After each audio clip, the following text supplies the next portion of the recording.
Assalamualaikum warahmatullahi wabarakatuh. Sahabat beriman, sebagai umat Islam kita bukan hanya diwajibkan beriman kepada Allah, tapi juga menjadikan Al-Quran sebagai pedoman hidup. Segala macam permasalahan semuanya ada jawabannya di dalam Al-Quran. Hal ini salah satu membuktikan jikalau Al-Quran adalah benar kalam Allah atau perkataan Allah, bukan buatan manusia. Seperti firman Allah Subhanahu wa Ta'ala dalam surah Fussilat ayat 53. Yang artinya kami akan memperlihatkan kepada mereka tanda-tanda kekuasaan kami di segala wilayah bumi dan pada diri mereka sendiri, hingga jelas bagi mereka bahwa Al-Quran itu adalah benar. Tidakkah cukup bahwa sesungguhnya Tuhanmu menjadi saksi atas segala sesuatu? Masya Allah. Selain itu juga terdapat beberapa bukti kebenaran ayat Al-Quran yang mampu dibuktikan secara ilmiah. Berikut 10 bukti kebenaran Al-Quran yang akan kita bahas. Sungai di bawah laut. Sahabat beriman, Allah Subhanahu wa Ta'ala berfirman, dan dialah yang membiarkan dua laut mengalir berdampingan, yang ini tawar lagi segar, dan yang lain asin lagi pahit. Dan dia jadikan antara keduanya dinding dan batas yang menghalangi. Quran Surah Al-Furqan ayat 53. Benar saja, hal ini baru ditemukan oleh ahli oceanografer dan ahli selam terkemuka dari Prancis, Jacques Voscoste. Ketika dia mengeksplorasi bawah laut, tiba-tiba dia menemui beberapa kumpulan mata air tawar yang tidak bercampur dengan air laut. Seolah ada dinding atau membran yang membatasi keduanya. Lalu pada saat dia bertemu dengan seorang profesor muslim dan menceritakan fenomena itu, profesor itu teringat pada ayat Al-Quran tentang bertemunya dua lautan pada surah Ar-Rahman ayat 19 hingga 20. Dia membiarkan dua lautan mengalir yang keduanya kemudian bertemu. Antara keduanya ada batas yang tidak dilampaui masing-masing. Quran Surah Ar-Rahman ayat 19 hingga 20. Saat mendengar ayat-ayat Al-Quran itu, Koste begitu kagum dan dikabarkan menjadi mu'alaf memeluk agama Islam. Segala sesuatu berpasangan.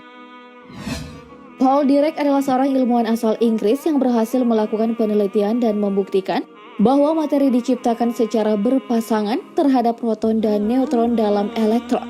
Penemuan ini sendiri dinamai parite. Berkat penemuannya tersebut dia memperoleh Nobel di bidang fisika pada tahun 1933.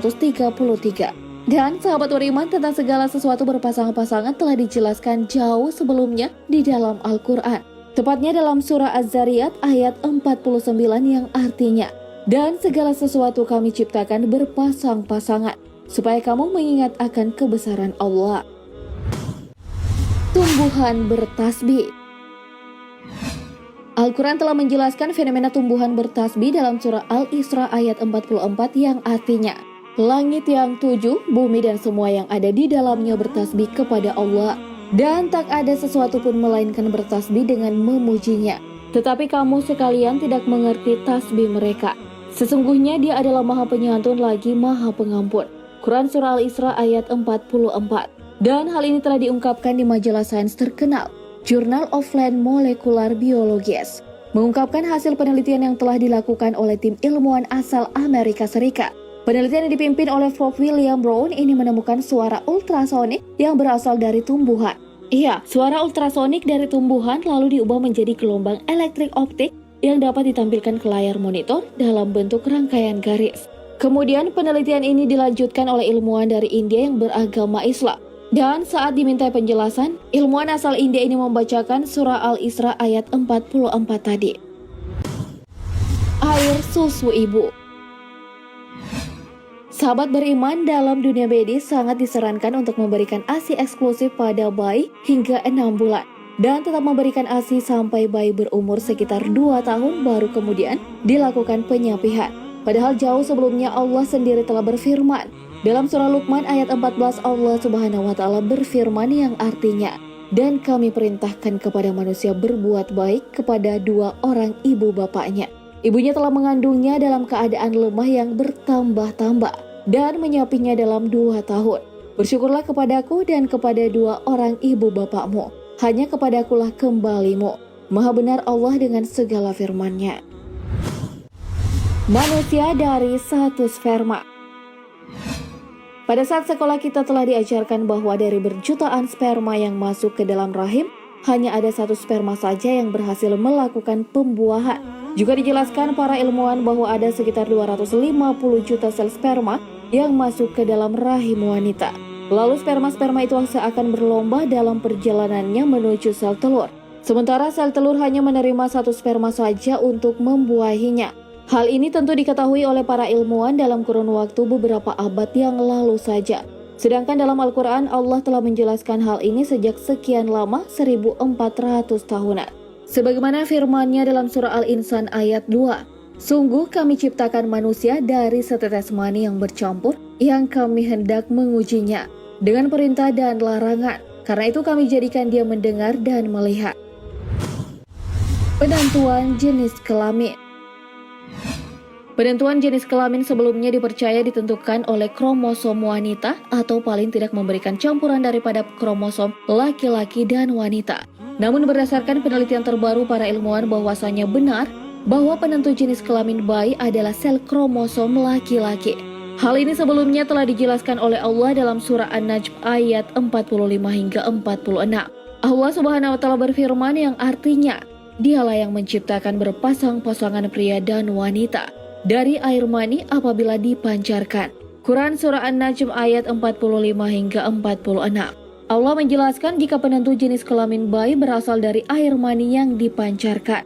Air mani ini sendiri berasal dari si ayah, yakni laki-laki. Fenomena hujan darah. Fenomena aneh hujan darah sudah terjadi beberapa kali. Di awal sejak zaman Perang Troya pada abad 8 sebelum Masehi, lalu pernah terjadi di wilayah kekuasaan Eropa kuno tahun 685 Masehi, Inggris, dan di Paris pada tahun 582 Masehi, dan juga pernah terjadi di India di tahun 2015 lalu. Dan sahabat beriman, setelah beberapa sampel dari air hujan ini diteliti, ternyata hujan ini benar mengandung sel darah merah. Dan ternyata dalam Al-Quran sendiri hal ini telah dijelaskan di surah Al-A'raf ayat 133. "Maka kami kirimkan kepada mereka angin topan, belalang, kutu, katak, dan darah sebagai bukti yang jelas. Tapi mereka tetap menyombongkan diri dan mereka adalah kaum yang berdosa." Kesempurnaan sidik jari. Sahabat beriman, coba perhatikan sidik jari sahabat beriman ya. Tanpa disadari, meskipun kita tumbuh dan berkembang, sidik jari ini tidak akan pernah berubah sepanjang kita masih hidup. Bahkan sidik jari antara satu manusia dengan manusia lainnya tidak akan sama, meskipun orang kembar sekalipun. Masya Allah, begitu sempurnanya sidik jari yang diciptakan oleh Allah Subhanahu wa taala untuk kita manusia. Hal ini telah dijelaskan dalam Al-Quran surah Al-Qiyamah ayat 3 hingga 4 yang artinya, "Apakah manusia mengira bahwa kami tidak akan mengumpulkan kembali tulang belulangnya? Bukan demikian, sebenarnya kami kuasa menyusun kembali jari jemarinya dengan sempurna." Bahtera kapal Nabi Nuh. Mengenai cerita betapa hebatnya kejadian terdamparnya kapal Nabi Nuh setelah banjir bandang, Allah Subhanahu wa taala menjelaskan dalam Al-Quran dalam surah Hud ayat 44 yang artinya, "Hai bumi, tahanlah airmu, dan hai langit, hujan berhentilah, dan air pun disurutkan." Perintah pun diselesaikan dan bahtera itu pun berlabuh di atas bukit Judi, tempat yang tinggi. Dan dikatakan binasalah orang-orang yang zalim. Lalu peneliti pun menemukan bukti-bukti valid tentang keberadaan kapal Nabi Nuh tersebut. Salah satu profesor asal Istanbul, Oktay Belli, yang mengatakan bahwa banjir pada masa Nabi Nuh bukanlah mitos belaka, terjangan air bah itu benar-benar terjadi. Dan salah satu situs yang diyakini sebagai jejak peninggalan kapal tersebut terdapat di pegunungan Ararat, Turki yang berdekatan dengan perbatasan Irak. Laut dibelah Musa. Sahabat beriman, salah satu mukjizat Nabi Musa adalah dapat membelah Lautan Merah. Dikisahkan Nabi Musa membelah Laut Merah saat dihadang Laut Merah atau mulut bakal dihabisi serdadu Fir'aun. Lalu Tuhan pun memberi mukjizat kepada Musa, yakni membelah lautan sehingga Musa dan pengikutnya melarikan diri. Dan tentara Fir'aun tenggelam di lautan ketika akan mengejar Nabi Musa. Hal ini pun telah dibuktikan dengan beberapa penemuan ilmiah seperti ditemukannya bangkai roda di Laut Merah pada tahun 1988 silam. Selain bangkai roda tempur tersebut, di tempat yang sama juga ditemukan beberapa bangkai manusia yang diduga merupakan pasukan Fir'aun. Allah Subhanahu wa taala berfirman, "Dan ingatlah ketika kami belah laut untukmu, Lalu kami selamatkan kamu dan kami tenggelamkan Fir'aun dan pengikut-pengikutnya sedang kamu sendiri menyaksikannya. Quran Surah Al-Baqarah ayat 50. Sahabat beriman, itulah dia 10 bukti kebenaran bahwa Al-Quran kitab suci bukan fiksi. Kebenaran ayat-ayat suci Al-Quran ini pun telah dibuktikan secara ilmiah. Masya Allah, maha benar Allah dengan segala firman-Nya. Demikianlah informasi kita kali ini, semoga bermanfaat. Dan jangan lupa supportnya dengan klik tombol subscribe, like, dan share untuk berbagi informasi bermanfaat. Amin ya robbal alamin. Wassalamualaikum warahmatullahi wabarakatuh.